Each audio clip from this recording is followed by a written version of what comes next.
Bismillahirrahmanirrahim. Assalamualaikum warahmatullahi wabarakatuh. Alhamdulillahirrahmanirrahim. Assalatu wassalamu ala asrofil anbiya'i wal mursalin wa ala alihi washabihi ajma'in. Amma ba'du.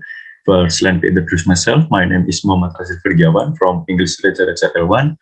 I'm going to presenting reader response, interpreting the Variorium by Stanley. Presentation content including reader response theory, Stanley, readers response theories, and interpreting the Variorium. The first is reader response theory. Reader response criticism is a school of literary theory that focuses on the reader or audience and their experience of a literary work, in contrast to other schools and theories that focus attention primarily on the author or the content and form of the work. Although literary theory has long paid some attention to the reader's role in creating the meaning and experience of a literary work, modern reader response criticism began in the 1960s and 70s. Particularly in the US and Germany, this movement shifts the focus from text to the reader and argues that effective response is a legitimate point for departure in criticism. Its conceptualization of critical practice is distinguished from theories that favor textual autonomy, for example, formalism, as well as recent critical movement, for example, structuralism, semiotics, and deconstruction, due to its focus on the reader's interpretive activities. In other words, reader response theory encompasses an array of approaches to literary and cultural texts that focus on the role of the reader in the creation of meaning. The importance of the reader in literary theory has long been acknowledged, but the reader's role has typically been subordinate to the quality of textuality. Reader response theory shifts the critical focus from a text to reader.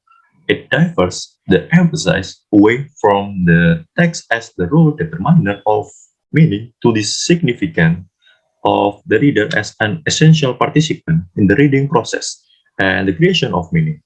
Thus, both explanation place a reader as an active participant along with text in the production of interpretation of that literary work from the point of view of the reader response theory. There were some figures in that movement who did significant work with reader response, but the most significant and influential advance in reader response theory came in the work from Isser and Stanley. Classic reader response critics include Norman Holland, Stanley, Wolfgang, Hans Robert Jauss, and Roland Barthes. Important researchers were Richard who in 1729 analyzed a group of Cambridge undergraduate misreadings, and Louis Rosenblatt, who in Literature as Exploration in 1938 argued that it is important for the teacher to avoid imposing any preconceived notion about the proper way to react to any work. Reader response theory recognizes the reader as an active agent who imparts real existence to the work and completes its meaning through interpretation. Reader response criticism argues that literature should be viewed as a performing art in which its readers create their own, possibly unique, text-related performance. The approach avoids subjectivity or essentialism in description produced through its recognition that reading is determined by textual and also cultural constraint. It stands in total opposition to the theories of formalism and the new criticism, in which the reader role in recreating literary work is ignored.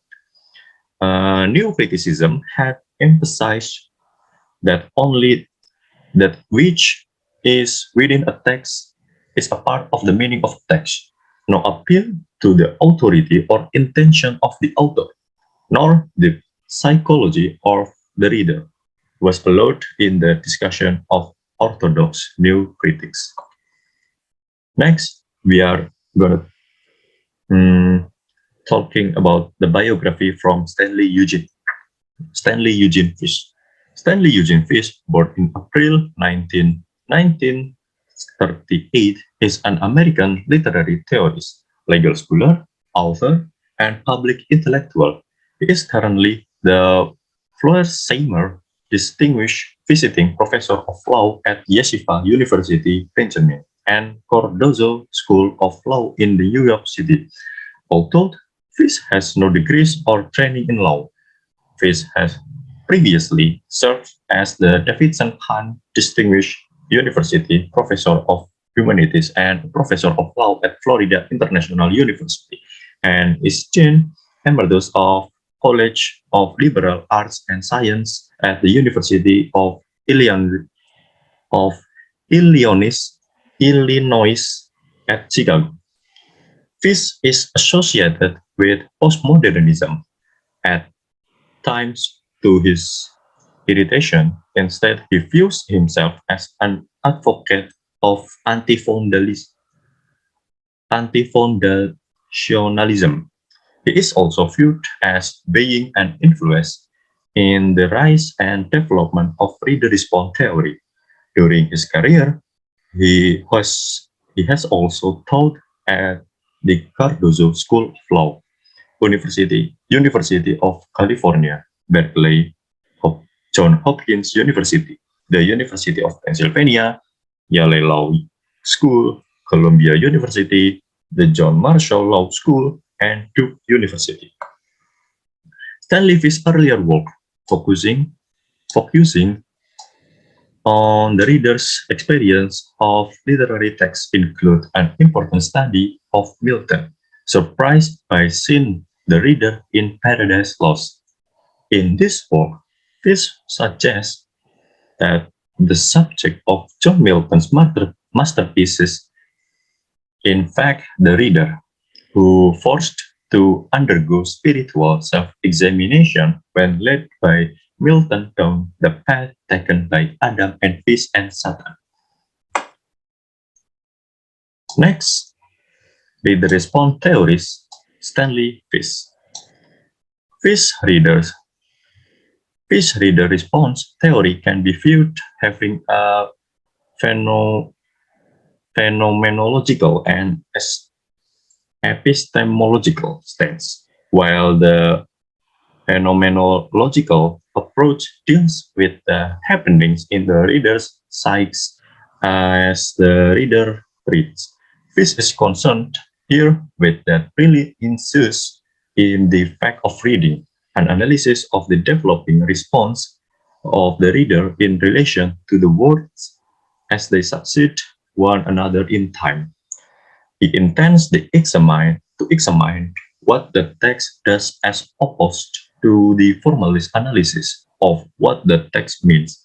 The formalist consider means as embedded in the textual artifact. However, Fish develops from criticism that discards the authority's intentionality and position meaning within the field of the text. Interpretive community fabricates a reality advanced in a text with meaning within a context.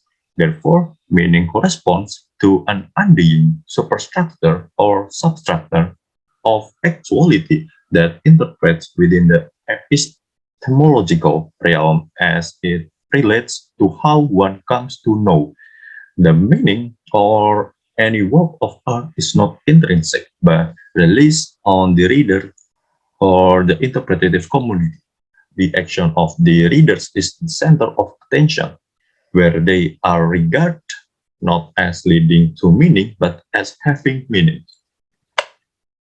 Next, about interpreting the Variorium. Interpreting the Variorium is Fish's essay that introduced this concept of interpretative community, a concept explored more fully in his book Is There a Text in This Class? The Authority of Interpretative Community in 1980, where he addressed the important question of the role of institution, and in particular the literary institution in the construction of meaning.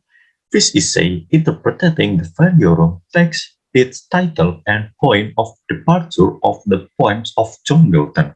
Fish suggests that the controversies over meaning in Minton's sonnet are not meant to be solved but to be experienced, and that any procedure that attempts to determine which of a number of reading is correct will necessarily fail.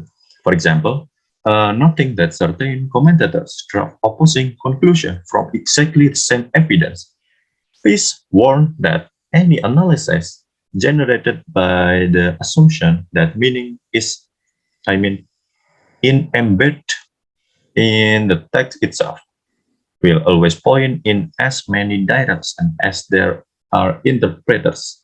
He, he urged that we need a new set of questions based on new assumptions. In each of the disputes analyzed fish, he points out that the responsibility for judgment and interpretation is transferred from the text to its reader. The meaning of the lines it at text coincides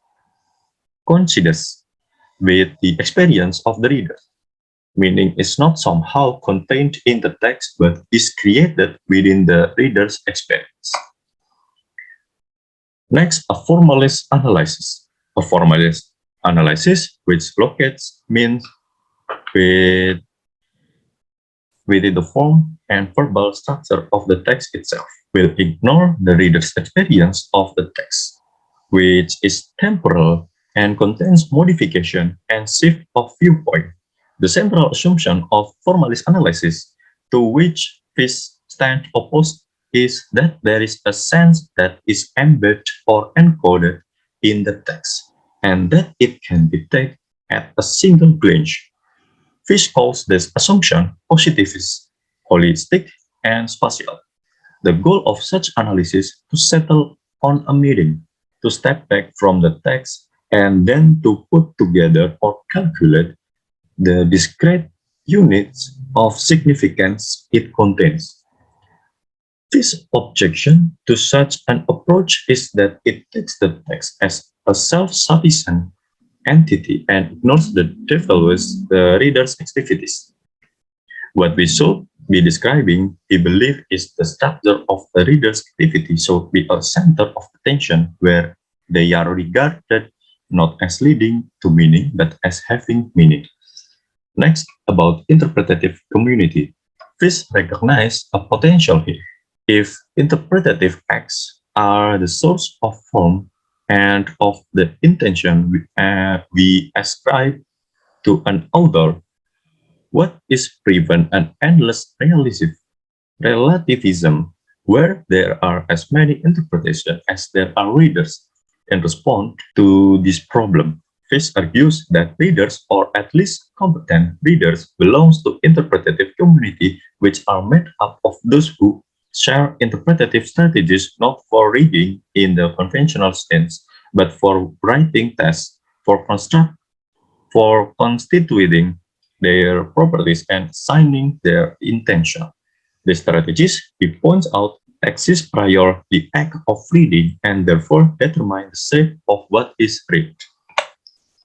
Here's the reference I used in this presentation, and that's all from me. Thank you very much. I'm sorry for the inconvenience. Wassalamualaikum warahmatullahi wabarakatuh.